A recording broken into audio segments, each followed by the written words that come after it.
এই দেখুন, দূরে থাকুন। এরকম একদম দূরে থাকুন। একদম আমার কাছে আসার চেষ্টা করবেন না। এই কি সব যাতা বলছিস তুই? আমি তোর কাছে যাব কেন? আশ্চর্য! তুই একদম আমার কাছে আসার চেষ্টা করবি না। আমি তোর কাছে যেতে বয়ে গেছে। না, আসলে বলছিলাম কি, আমার মতো একটা ইনোসেন্ট ভোলা ভালা ছেলে পেয়ে আপনি আবার কাছে এসে উল্টাপাল্টা কিছু করতেও পারেন, তাই আর কি। আগে থেকে আপনাকে সাবধান করে দিলাম। একদম আমার কাছে এসে আমার সর্বনাশ করার চেষ্টা করবেন না, বলে দিলাম। দেখ, একদম ফালতু কথা বলবি না। এমনি মাথা ঠিক নেই। আর একটাও যদি ফালতু কথা বলেছিস তাহলে এখানে মেরে তোর মাথা ফাটিয়ে দেবো, বলে দিলাম। এমনি চিন্তা ভাবনায় আমার মাথা ফেটে যাচ্ছে। তুই আর আমার মাথা ব্যথার কারণ হোস না, প্লিজ। ও মা, সে কি আপনার মাথা ব্যথা করছে? আগে বলবেন না। দাঁড়ান, আমার ঘরে ওই যে বেডের পাশে যে ছোট্ট টেবিলটা দেখেছিলেন, টেবিলের ড্রয়ারে মাথা ব্যথার খুব ভালো একটা মলম আছে। আমি নিয়ে এসে আপনার মাথায় দিয়ে দিচ্ছি। দেখবেন 1 মিনিটের মধ্যে আপনার মাথা ব্যথা গায়েব হয়ে যাবে। আবিরের কথা শুনে তিশা পুরো অবাক হয়ে যায়। সে বুঝে পায় না এই ছেলেটা সবসময় এত সিরিয়াস মোমেন্টে এইসব ফালতু কথা কিভাবে বলতে পারে। সে কি করে এতটা স্বাভাবিক থাকতে পারে যে কোনো পরিস্থিতিতে। আজকে তাদের জীবনে এত বড় একটা ঝড় বয়ে গেল, কিন্তু তারপরও এই ছেলের কোনো ব্যথা ব্যথা নেই, অথচ সে তখন থেকে তৃষাকে বিরক্ত করেই যাচ্ছে। আসলে ছেলেটা সুস্থ তো নাকি পাগল সে বুঝতেই পারছে না। কিন্তু এদিকে আবির তৃষাকে সাহায্য করার খুব গভীর মনোযোগ মানসিকতা নিয়ে তৃষার সামনে থেকে পার হয়ে একটা টেবিলের দিকে এগিয়ে যায়, যে টেবিলটা বেড সাইডের পাশে রাখা আছে। এরপর সেই ছোট্ট টেবিলের ড্রয়ার থেকে একটি মলমের বক্স নিয়ে আসে তৃষার সামনে এবং তৃষাকে বলে, দেখি কোথায় মাথা ব্যথা করছে, এদিকে আসুন। দেখি, মলমটা কিন্তু খুবই কার্যকরী। দেখবেন দেওয়ার সাথে সাথে মাথা ব্যথা ভালো হয়ে যাবে। তখন আপনি আমার মলমের ফ্যান হয়ে যাবেন। মলমটা আমি সেই আরব আমিরাত থেকে নিয়ে এসেছি। আচ্ছা, তোর কাছে কোনো চুলকানির মলম নাই? হঠাৎ করেই তৃষার মুখ থেকে এমন চুলকানির মলমের কথা শুনে আবির তো অবাক হয়, কিন্তু পরক্ষণে কিছু একটা ভেবে ভ্যাবলার মতো হাসি দিয়ে বলে, কেন থাকবে না? অবশ্যই আছে। আপনার কি কোথাও চুলকানি উঠেছে? দাঁড়ান, আমি এক্ষুনি নিয়ে আসছি চুলকানির মলম। কথাটা বলেই আবির আবারও মনোযোগী হয়ে এগিয়ে যেতে লাগলে তৃষা আবিরের হাত ধরে একটানে তার সামনে দাঁড় করায় এবং আবিরের কলার ধরে ঝাঁকিয়ে বলে, এই তুই কি পাগল নাকি? তোর মাথার কোনো স্ক্রু ঢিলা আছে? বলতো আমাকে। এখন কি তোর ফাজলামো করার সময়? তুই কি ফাজলামো ছাড়া জীবনে কখনো সিরিয়াস হবি না? তুই জানিস আজকে তোর জন্য আমার ঠিক কত বড় একটা ক্ষতি হয়েছে, কিন্তু এই মুহূর্তেও তুই কোনো রকমে কোনো চিন্তা ভাবনা না করে এমন জোকারের মতো ব্যবহার করছিস। তোর কাছে কি সব কিছুই খেলনা নাকি? আমি কিছু বুঝলাম না। তুই আমার থেকে আমার কোনো সিদ্ধান্ত না নিয়ে হুট করে সকলের সামনে বলে দিলি তুই আমাকে বিয়ে করবি। তুই কি একবারও আমার থেকে জানতে চেয়েছিস আমি তোকে বিয়ে করতে চাই কি না? কিন্তু না, তুই কখনোই জানতে চাসনি। তুই নিজের সিদ্ধান্তটা আমার উপরে চাপিয়ে দিয়েছিস। সেই জন্য তুই কিন্তু কোনো ছেলে মানুষই করিসনি বা মজা করে করিসনি। যে পরিস্থিতিতে দাঁড়িয়ে তুই খুব চিন্তা ভাবনা করে মাথার ঠান্ডা মস্তিষ্কে দাঁড়িয়ে এই কথাটা বলেছিলি, কারণ তখন তোর চোখে মুখে সেটা স্পষ্ট বোঝা যাচ্ছিল যে তুই তখন সেটা মজা করিসনি। আবির তৃষার কথা শুনে হালকা করে তৃষার হাতটা নিজের কলারের উপর থেকে সরে তৃষার দিকে সরল চোখে তাকায়। আবির তৃষার দিকে তাকিয়ে দেখে তৃষার চোখ যেন লাল হয়ে আছে। মনে হচ্ছে মেয়েটা অনেকক্ষণ ধরেই অনেক কান্নাকাটি করেছে। এরপর আবির নিজেকে স্বাভাবিক করে বলে, আপনি তো ছিলেন সিরিয়াস। সিরিয়াস থেকে কি পেলেন জীবন থেকে? কিছু না, শুধু মরিচিকা। তাই আমি জীবনকে কখনো সিরিয়াসলি নেই না। মজা করে জীবন থেকে যে মজা পাওয়া যায়, সিরিয়াস হয়ে কখনো সেটা পাওয়া যায় না। আপনি তো সিরিয়াস হয়ে দেখলেন, কি পেয়েছেন বলুন তো? অপমান ছাড়া কিছু পেয়েছেন? তখন যদি আমি সামনে না আসতাম তাহলে আপনার কি অবস্থা হতো একটাবার ভেবে দেখেছেন? আপনার পরিবারের কি অবস্থা হতো? আপনার যে তথাকথিত প্রতিবেশী, তারা কিন্তু আপনাকে এবং আপনার পরিবারকে কথা শুনিয়ে মারত। সেটা কি ঠিক হতো বলুন?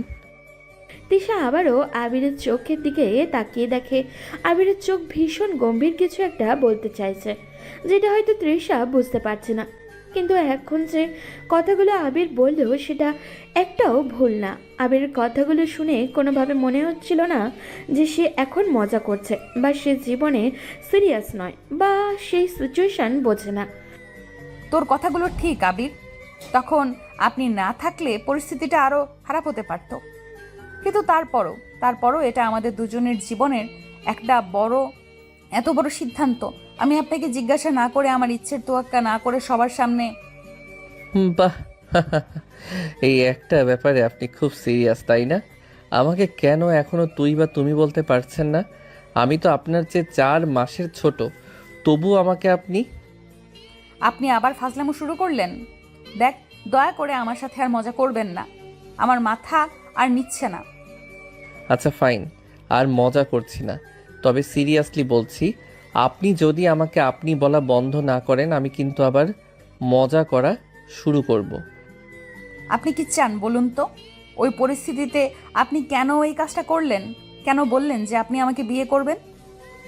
আমি সেটাই চেয়েছি, যেটা আমার মনে হয়েছে ওই মুহূর্তে সবচেয়ে বেশি দরকার ছিল।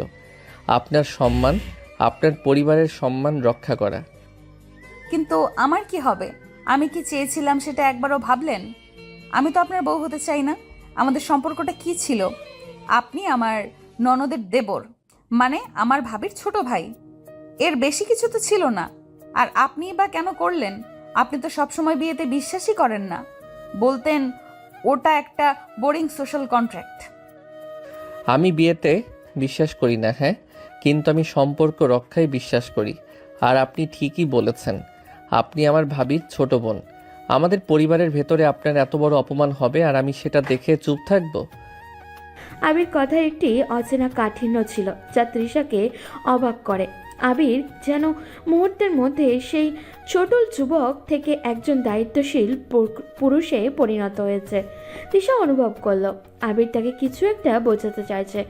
বিয়ে নিয়ে আবির এত সহজে সম্মতি দেওয়া একটা কিছুতেই স্বাভাবিক লাগছিল না। আপনার উদ্দেশ্য কি? আপনি এই পরিস্থিতিকে ব্যবহার করে আমাকে ব্ল্যাকমেল করতে চাইছেন না তো? ব্ল্যাকমেইল? আপনি এটা কি বললেন? আমার কাছে এত নিচে নামার মতো কিছু নেই। আমি যদি আপনাকে পছন্দ করতাম তাহলে সরাসরি বলতাম। আপনাকে ব্ল্যাকমেইল করার কোনো দরকার নেই। তাহলে কেন? এই মুহূর্তে সেটাই সেরা সমাধান। সামাজিকভাবে এই ঝড় থামানোর এটাই একমাত্র রাস্তা ছিল। যদি আপনি রাজি না হন তাহলে আমি এই কথা থেকে সরে আসব, কিন্তু তার আগে আপনাকে কথা দিতে হবে আপনি পরের অপমানগুলো সহ্য করার জন্য প্রস্তুত। পাড়া প্রতিবেশী আত্মীয় স্বজন সবার কথা, সবার তিরস্কার। আমি জানি, আমি সব জানি, কিন্তু এটা তো একটা মিথ্যা, একটা অভিনয়। মিথ্যা তখনই হতো যদি আমি বলতাম আমি আপনাকে ভালোবাসি। আমি তো শুধু বলেছি বিয়ে করব, আর এটা এখন আর মিথ্যা নয়। আমি আপনাকে সত্যি সত্যি বিয়ে করব যদি আপনি রাজি থাকেন। আপনি আপনি কি পাগল হয়ে গেলেন? হয়তো, তবে আপনি কি সত্যিই ভাবছেন আমার মতো একটা ইনসিরিয়াস ছেলে এত বড় একটা ঝামেলার মধ্যে জেনে শুনে মাথা গলাবে শুধু মজা করার জন্য? না, এই কাজটা আমার জীবনের সবচেয়ে সিরিয়াস কাজ ছিল। কিন্তু আমার মনের কি হবে? আপনার মন এই মুহূর্তে অপমানিত। আগে আমরা এই পরিস্থিতি থেকে বের হই, তারপর আপনি ধীরে ধীরে ভাববেন। তবে আমার একটি কথা মনে রাখবেন, বিয়ে মানে ভালোবাসার শেষ কথা নয়, এটা একটি শুরু। আমরা না হয় উল্টো পথে হাঁটলাম, আগে বিয়ে, তারপর না হয় জীবনের বাকি মজাগুলো একসাথে খুঁজে নিলাম। আপনি কি রাজি? তৃষা চুপ করে আবিরের দিকে তাকিয়ে রইল। তার মনে হাজারো দ্বন্দ্ব। আবিরকে বিশ্বাস করার চেয়ে অন্য কোনো পথ তার কাছে খোলা নেই। আমি রাজি, কিন্তু এটা একটা চুক্তি হবে আবির, আমাদের দুজনের মধ্যে একটা চুক্তি। আপনার সব শর্ত মানতে আমি রাজি তৃষা। এখন শুধু বলুন কখন বিয়েটা হবে? এখন না, আমি এখনই বিয়েটা করতে পারবো না। মানে কি বলছেন আপনি? ঝড় থামানোর জন্য তো এত তাড়াতাড়ি বিয়ের কথা বলা হলো, এখন আপনি বলছেন পারবেন না? হ্যাঁ, এখন পারবো না, কারণ এই মুহূর্তে আমি মানসিকভাবে প্রস্তুত নই। আর তুই তুই তো সব সময় বিয়ে ব্যাপারটা ঘৃণা করিস। হঠাৎ করে তুই আমাকে কেন বাঁচাচ্ছিস? এর পেছনে তোর কোনো গোপন উদ্দেশ্য নেই তো? এই মুহূর্তে সেটাই সেরা সমাধান তৃষা। তোর সম্মান আর তোর পরিবারের সম্মান বাঁচাতে এটা করাই সবচেয়ে ভালো ছিল। আর আমার গোপন উদ্দেশ্য কী হতে পারে? আমি তোকে বিয়ে করে আমার জীবনের ফ্রিডম নষ্ট করতে চাইবো? এটা কি কোনো উদ্দেশ্য হলো? তোর এই ইনসিরিয়াস ভাব আমাকে বিরক্ত করছে আবির। তুই কেন বুঝতে পারছিস না এটা আমার জীবনের সবচেয়ে বড় বিপর্যয়? আমি সব বুঝতে পারছি, আর সেই বিপর্যয় থেকে তোকে বের করার জন্যই তো আমি সিরিয়াস হলাম। কিন্তু তুই যদি সবসময় নেগেটিভ থাকিস তাহলে তোকে বের করা আরও কঠিন হবে। দেখ, আমি একটা কথা বলি, বিয়েটা হবে, তবে এখনই নয়। আমার কথা অনুসারে বিয়েটা অন্তত 1 মাস পরে হোক। 1 মাস কেন?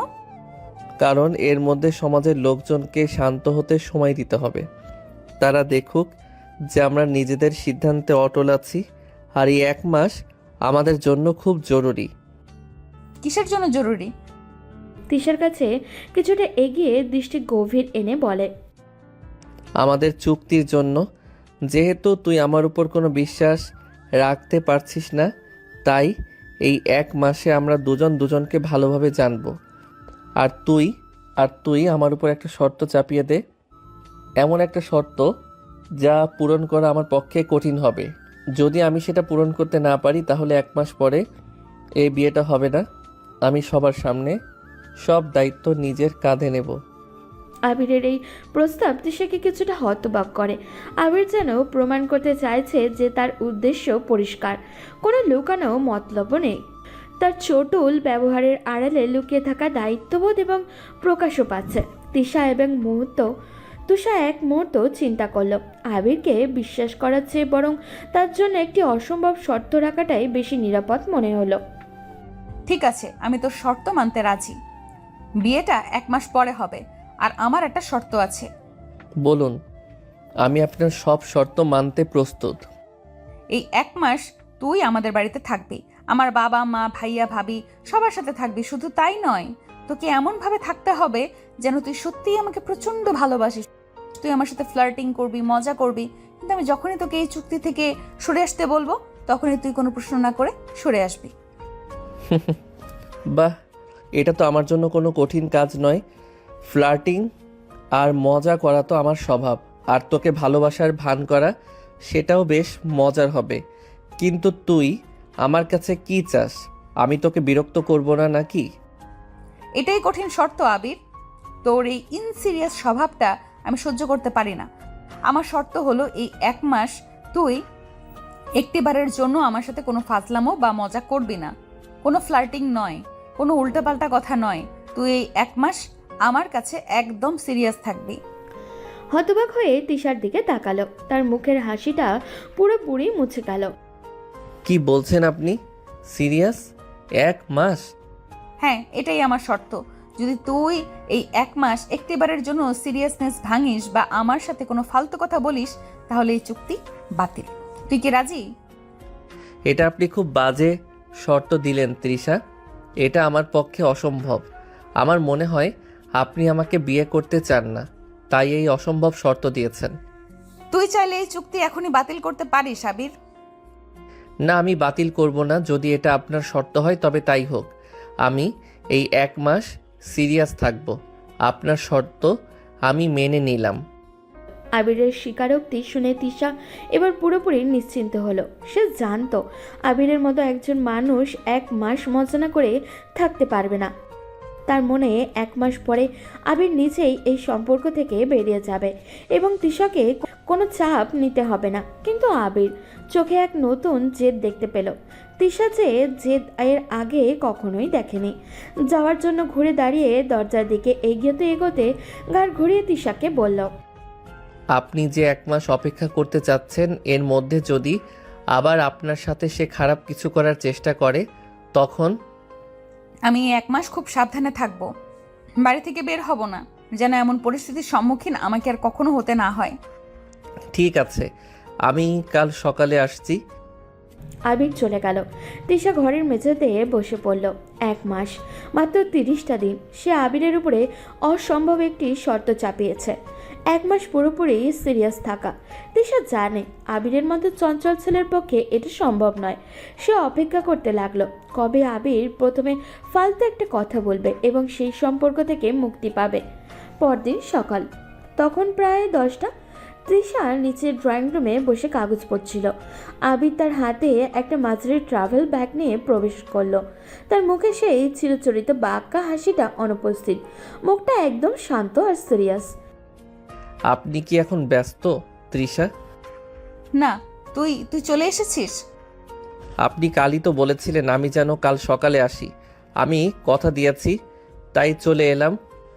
আমি জানি আপনার জন্য আমার উপস্থিতি অস্বস্তিকর, কিন্তু চুক্তি অনুযায়ী আমাকে থাকতে হবে। খুব তো সিরিয়াস, যেন দেশ উদ্ধার করে এসেছিস।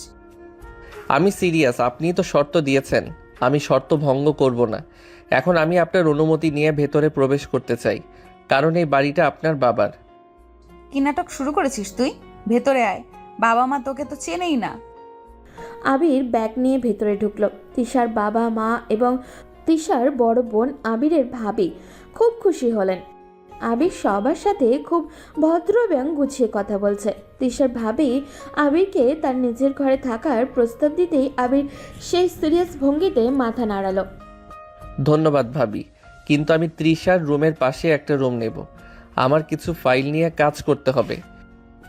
বাবা মা তোকে তো চেনেই, তোর এই ফাইল কিসের? তুই তো সারাদিন ঘুরে বেড়াস। তৃষা বলছিল ফাইলগুলো গুছিয়ে রাখার ব্যাপারে আমাকে সাহায্য করবে। বাহ, সেটা তো খুব ভালো কথা। তৃষা, তুই তো দুলাভাইয়ের ছোট ভাইকে সাহায্য করিস। তিশা রাগে মাথা ছাড়াতেই চাইল আবির মিথ্যা বলছে, অথচ তার মুখে সে সিরিয়াসনেস। সে তার ফাজলামও বন্ধ করেছে, কিন্তু চালাকি বন্ধ করেনি। সন্ধ্যায় তিশা তার ঘরে একা বসেছিল। দরজায় মৃদু টোকা পড়ল। কে? ভেতরে আয়। আমি তৃষা, আপনাকে কিছু জরুরি বিষয়ে জিজ্ঞেস করার কথা ছিল। এখন আবার কি? আমরা যে চুক্তিতে এসেছি সেটার একটা অভিনয় তো করতে হবে, তাই না? যেমন আপনাকে বাইরে দেখাতে হবে যে আমরা ঘনিষ্ঠ হচ্ছি। আজ বিকেলে ভাবি আমাকে জিজ্ঞেস করছিলেন আমরা বিয়ে নিয়ে আলোচনা করেছি কিনা। তোকে অভিনয় করতে কে বলেছে? তুই শুধু সিরিয়াস থাকবি, এটাই তোর শর্ত। কিন্তু বাইরের লোকজনের কাছে তো আমি হবু বর, আমাকে তো কিছু দায়িত্ব পালন করতে হবে। ধরুন রাতের বেলা ছাদে বা বারান্দায় একসাথে বসে থাকা, বা খাবার সময় আপনার পাশে বসে খাওয়া। এগুলো যদি না করি তাহলে সবাই সন্দেহ করবে, আর যদি কেউ সন্দেহ করে তাহলে আবার সে আগের দিনের পরিস্থিতি হতে পারে। তোর মাথায় শুধু যুক্তি আর যুক্তি। ঠিক আছে, তুই আমার পাশে বসতে পারিস, কিন্তু কোনো ফালতু কথা নয়। আর খবরদার যেন আমাকে ভুল করে স্পর্শ না করিস। আমি আপনাকে স্পর্শ করব না তৃষা, আমি আমার শর্তের প্রতি শ্রদ্ধাশীল। কথাটা বলেই আবির ঘর থেকে বের হয়ে যাচ্ছিল। তিশা কিছু একটা ভেবে তাকে ডাকলো। এই আবির, বলুন। তোর তোর হাসিটা কোথায় গেল? আপনিই তো শর্ত দিয়েছেন, হাসি মজা ফাইজলামো সব কিছু এই 1 মাসের জন্য তালাবদ্ধ। তুই সত্যিই খুব বিরক্তিকর হয়ে গেছিস আবির। তুই তো জানিস তোকে রাগাতে আমার খুব ভালো লাগে। আমি জানি, কিন্তু শর্তটি আপনারই দেওয়া। টেবিল থেকে একটা কাগজের গোল্লা বানিয়ে আবিরের কপালে ছুঁড়ে মারল। না, এখন যা। কপাল থেকে আলতো করে কাগজের গোল্লাটা সরিয়ে। আপনি আমার দিকে কিছু ছুঁড়ে মারলেন, এটা কি শারীরিক আক্রমণের ইঙ্গিত? হো হো করে হেসে উঠল। আরে যা, তুই একটা হাদারাম। আপনার হাসিটা খুব সুন্দর তৃষা। আবিরের এই অপ্রত্যাশিত সিরিয়াস প্রশংসা তৃষাকে মুহূর্তের জন্য অপ্রস্তুত করে দিল। তার হাসি থেমে গেল। আবির আর দাঁড়ালো না, ধীরে ধীরে ঘর থেকে বেরিয়ে গেল। তৃষা নিজের মনে ফিসফিস করে ভাবল, এই ছেলেটা সিরিয়াস থেকেও তাকে বিরক্ত করতে পারে। আবিরের এই অপ্রত্যাশিত সিরিয়াস প্রশংসা তৃষাকে মুহূর্তের জন্য অপ্রস্তুত করে দিল। তার হাসি থমে গেল। আবির আর দাঁড়ালো না, ধীরে ধীরে ঘর থেকে বেরিয়ে গেল। তৃষা নিজের মনে ফিসফিস করে ভাবল, এই ছেলেটা সিরিয়াস থেকেও তাকে বিরক্ত করতে পারে। তৃষা সারা রাত ছটফট করলো। তার ভয় ছিল আবির কখন না জানি শর্ত ভেঙে দেয়, কিন্তু আবির সারা রাত একটি শব্দও করল না। সকালে সে দেখল আবির তখনও বই নিয়ে শান্তভাবে মেঝেতে শুয়ে আছে। তৃষা বুঝল তার এই 1 মাসের চ্যালেঞ্জ হয়তো এত সহজ হবে না। সকালবেলা ড্রয়িং টেবিলে নাস্তা খেতে বসেছে সবাই। তৃষার বাবা মা, আবিরের ভাই ভাবি, তৃষা এবং আবির। কাকা, আপনার কোলেস্টেরল মাত্রা ঠিক রাখার জন্য আজ সকালে আপনি ডিমের কুসুম বাদ দিয়ে শুধু সাদা অংশটুকু খাবেন। এতে আপনার স্বাস্থ্যের ঝুঁকি কমবে। বাহ, তুমি তো দেখছি আমার শরীরেরও খেয়াল রাখছো আবির। আমি আপনার পরিবারের অংশ হতে চলেছি। আপনার সুস্থতা আমার দায়িত্ব। তুই আমাকে দেখিয়ে দেখিয়ে নাটক করছিস, তাই না? আমি নাটক করছি না তৃষা, আমি শুধুমাত্র স্বাস্থ্যকর অভ্যাস সম্পর্কে কথা বলছি। কি রে তৃষা, আবির তো ভালো কথাই বলছে, তোর সমস্যা কি? না মানে আমি ভাবছি আবিরের মাথায় কোনো সমস্যা হলো কি না। আমার মাথায় কোনো সমস্যা হয়নি তৃষা। আপনার কোনো প্রশ্ন থাকলে আপনি আমাকে জিজ্ঞেস করতে পারেন। দুপুরে আবির বারান্দায় বসে ল্যাপটপে কাজ করছিল। তৃষা সেখানে এলো। তোর কি মনে নেই তুই বলেছিস এই 1 মাস বাড়ি থেকে বের হবি না? আমার মনে আছে আমি বের হব না। আমি তো বের হবই না। তাহলে বারান্দায় বসে কি করছিস? সবাই তোকে দেখছে, তুই কি দেখাতে চাইছিস আমরা রোম্যান্স করছি? আমি কাজ করছি। এখানে বসলে যথেষ্ট আলো পাওয়া যায়, যা চোখের স্বাস্থ্যের জন্য ভালো। আর রোমান্সের বিষয়ে যদি বলেন তবে হ্যাঁ, লোকে দেখুক আমরা স্বাভাবিকভাবেই সময় কাটাচ্ছি। এতে আমাদের বিয়ে নিয়ে কারোর সন্দেহ থাকবে না। তোর মাথাটা শুধু যুক্তি আর যুক্তি, তুই একটা রোবট। আমি রোবট নই তৃষা, রোবটের আবেগ থাকে না, আমার আবেগ আছে। তবে সেগুলোকে এখন নিয়ন্ত্রিত রাখতে হচ্ছে, কারণ আপনি শর্ত দিয়েছেন। তৃষা আবিরের যুক্তিপূর্ণ কথায় কোনো ফাঁক খুঁজে পেল না। রাগে তার গা জ্বলতে লাগলো। সে চাচ্ছিল আবির একটিবার তার স্বভাব সুরেও ফাজলামো করুক আর সে শর্তবলিতে সুযোগ পাক। রাতে আবির আবারও মেঝেতে শুয়ে পড়ল। তৃষা দেখল আবির তার দিকে তাকিয়ে আছে।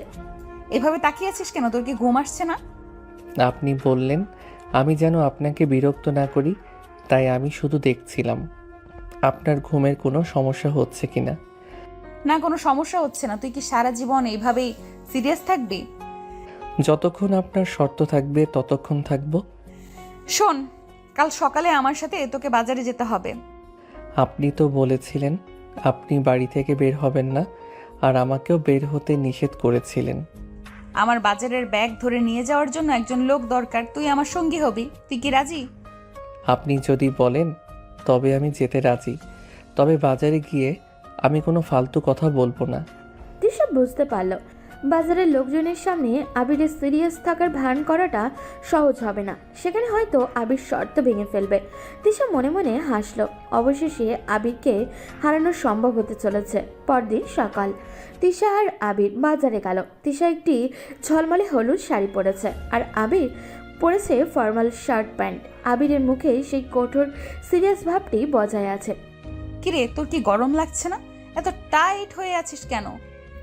আমাকে আপনার দেওয়া শর্ত পূরণ করতে হবে তৃষা। বাজারে এসেও তুই এই কথা বলবি? চারপাশে এত মানুষ, একটু হাস। আপনার শর্ত হলো আমি 1 মাস ফাইজলামো বা মজা করব না, হাসাও এর অন্তর্ভুক্ত। তারা বাজারের ভেতরে ঢুকলো। তৃষা ইচ্ছাকৃতভাবে আবিরকে নিয়ে সবচেয়ে ভিড়ের গলিতে গেল।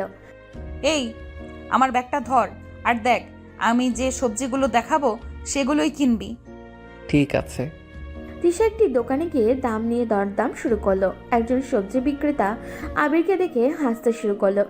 স্যার, আপনি তো দেখছি খুবই গম্ভীর। নতুন বিয়ে করেছেন নাকি? ম্যাডামেরা তো কাজের লোক হয়ে ঘুরছেন। হ্যাঁ, একদম নতুন বিয়ে। আমার বর এমনই, সব সময় বউয়ের কথা শোনে। কি স্যার, কিছু একটা বলুন, ম্যাডামের কথার সাথে তাল মেলান। উনি যা বলেছেন তা সত্যি। আমি ওর সাথে আছি এবং ওর আদেশ পালন করছি।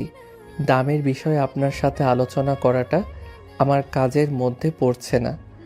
বিক্রেতা আবিরের উত্তরে হতাশ হয়ে তৃষার দিকে তাকালো। তিশা মনে মনে বিরক্ত হলো।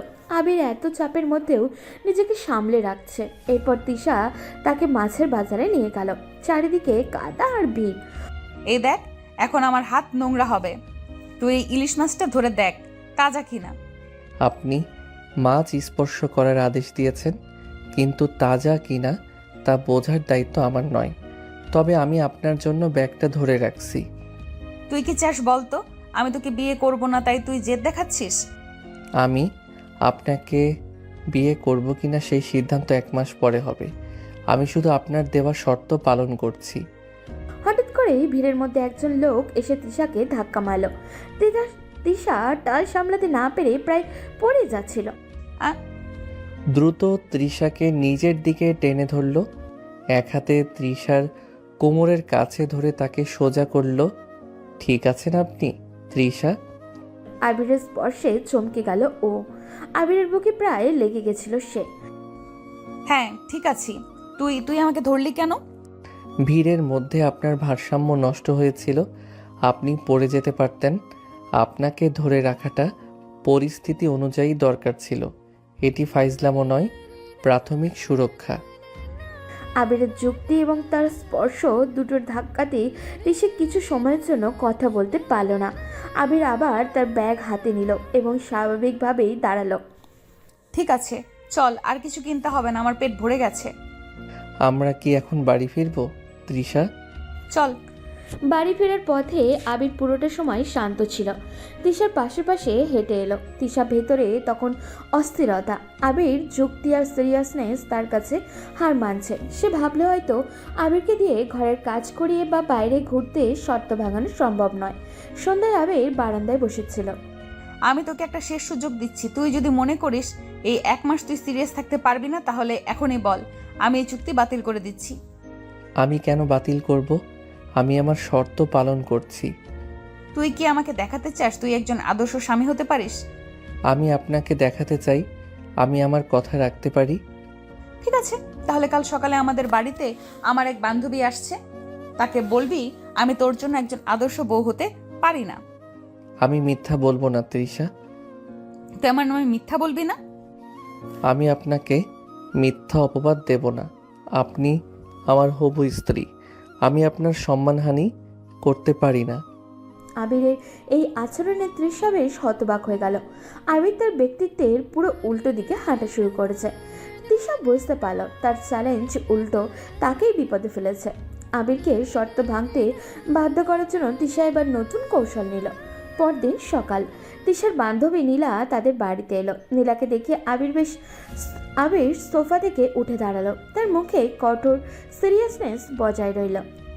কি রে তৃষা, তোর বর দেখে দারুণ হ্যান্ডসাম আর কি গম্ভীর। তুই নাকি বললি তোর বর সারাক্ষণ ফাজলামো করে? তুই ওকে দেখছিস? ও না, এখন একটা নতুন নাটকের মহড়া দিচ্ছে। আপনাকে স্বাগতম। আপনি আমার হবু স্ত্রীর বান্ধবী। বসুন, আমি আপনার জন্য কফি নিয়ে আসছি। তুমি তুমি কফি বানাবে? তৃষা, তোর বর দেখি পাল্টে গেছে। তুই জানিস না, এখন ও আমার ব্যক্তিগত সহকারী। আমি এই ধরনের ব্যক্তিগত কাজগুলো করতে পছন্দ করি। আবির নীলাকে কফি তৈরি করে দিল।